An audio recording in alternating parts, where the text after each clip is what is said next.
ये आनंदपुर गांव था। गांव बेहद खुशहाल था। सभी लोग बहुत अच्छे थे और अपने अपने कामों में मसरूफ रहते थे। गांव के चौराहे के पास बच्चे खेलते थे।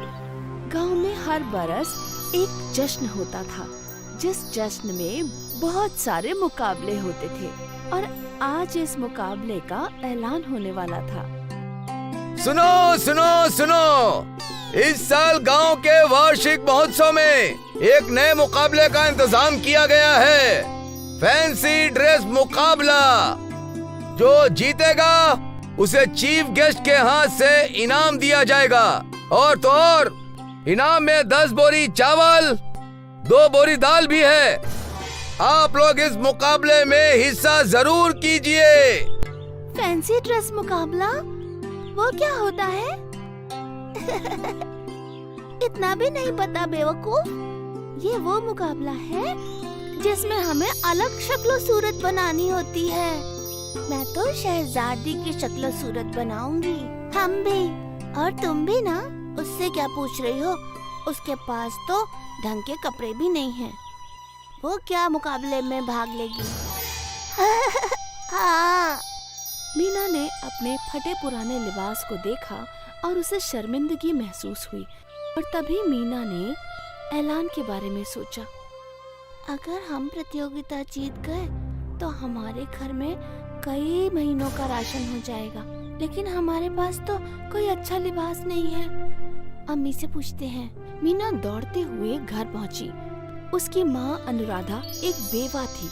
अनुराधा को सिलाई का काम आता था, इसलिए वो दर्जी का काम करके अपना और अपनी बेटी का पेट पालती थी। उनकी माली हालत बेहद खराब हो चुकी थी। अम्मी, हमें फैंसी ड्रेस मुकाबले में हिस्सा लेना है। अब ये क्या नया? तुम तो हमारे हालात जानते ही हो ना मीना। हाँ अम्मी, पर इनाम 10 बोरी अनाज और 2 बोरी दाल है।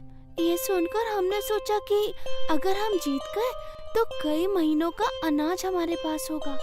तो और आपको तो कपड़े सिलना भी आता है। कपड़े सिलने आते तो हैं बेटा, पर सिलने के लिए हमारे पास कपड़े कहाँ हैं? हमारे पास तो सिर्फ सफेद साड़ियाँ हैं। अगर उससे तुम्हारे लिए कुछ सिल पाऊँ तो बता दो। मीना सोचने लगी कि सफेद साड़ियों की वो कौन सा फैंसी लिबास बनवा सकती है। तभी उसे एक ख्याल आया। अम्मी, हम परी बन सकते हैं। परियां तो सफेद लिबास पहनती है ना? हाँ, लेकिन परियों के ड्रेस पर बहुत सारी सजावट होती है, जैसे मोती, फूल, चमकी। वो सब हम कहाँ से लाएंगे? आप लिबास बनाना शुरू तो कीजिए, हम कुछ न कुछ ढूंढ लेंगे। ठीक है। अगले रोज मीना खेलते खेलते जंगल में चली गई। वो अक्सर जंगलों में जाया करती। उसे तितलियों का पीछा करना और हिरणों के साथ खेलना बेहद पसंद था।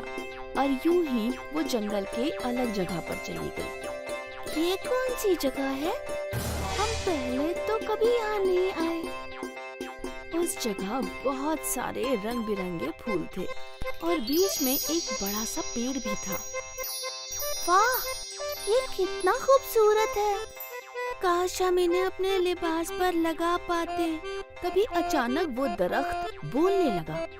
बिल्कुल लगा सकती हो। ये कौन बोला? इधर देखो, इधर मैं हूँ।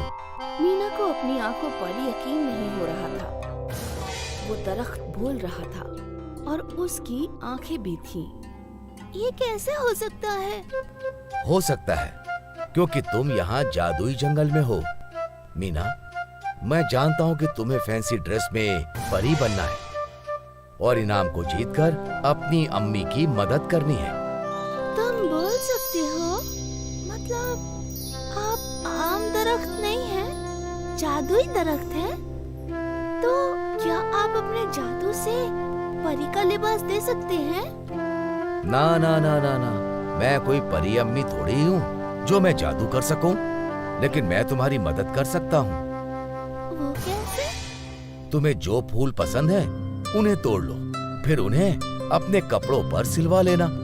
पर फूल तो मुरझा जाएंगे ना? अरे ये तिलस्मी फूल हैं, कभी नहीं मुरझाएंगे। अरे वाह, मीरा ने तुरंत रंग बिरंगे फूल तोड़ लिए। शुक्रिया बोलने वाले दरख्त। मुझे खुशी है कि मैं तुम्हारे मदद कर सका। तुम कामयाब हो। वो सारे फूल लेकर मीना घर गई। देखो मीना, तुम्हारा लिबास तैयार है। वाह, हम सजावट के लिए फूल भी ले आए हैं। फूलों से सजावट? ये तो मुरझा जाएंगे। नहीं अम्मी, ये जादुई फूल हैं। इन्हें कुछ नहीं होगा। मीना ने एक फूल सफेद लिबास पर रखा और वो फूल सफेद लिबास पर चिपक गया। इसी तरह बाकी सारे फूल भी लिबास पर चिपक गए। रंग बिरंगे फूलों से वो लिबास बेहद खूबसूरत लग रहा था। वाह, ये तो बेहद खूबसूरत है। माँ, लेकिन परी की छड़ी और पंख कहाँ हैं?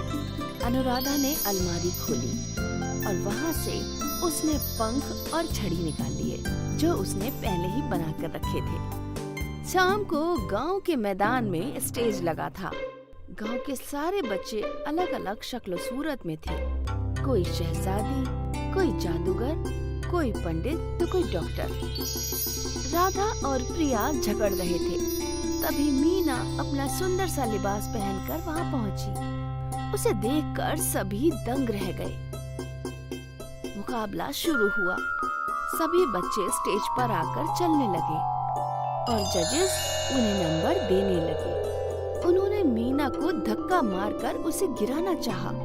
वो गिरने ही वाली थी कि अचानक वो हवा में अटक गई और सबके सामने असली परी आ गई। परी ने अपने जादू से मीना को हवा में उड़ा दिया। तुम अच्छी हो मीना, और अच्छे लोगों के साथ हमेशा अच्छा ही होना चाहिए। मीना को सही सलामत नीचे रखकर परी ने उस पर जादुई छड़ी घुमाई, जिससे मीना के लिबास पर लगे सारे फूल चमकने लगे। ज़ामीन ये देखकर हैरान थे।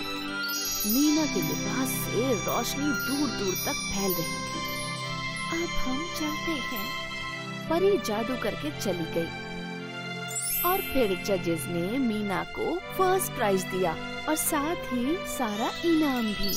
मीना गरीब होते हुए भी फैंसी ड्रेस का मुकाबला जीत गई और साथ ही उसने अपनी माँ की मदद भी की।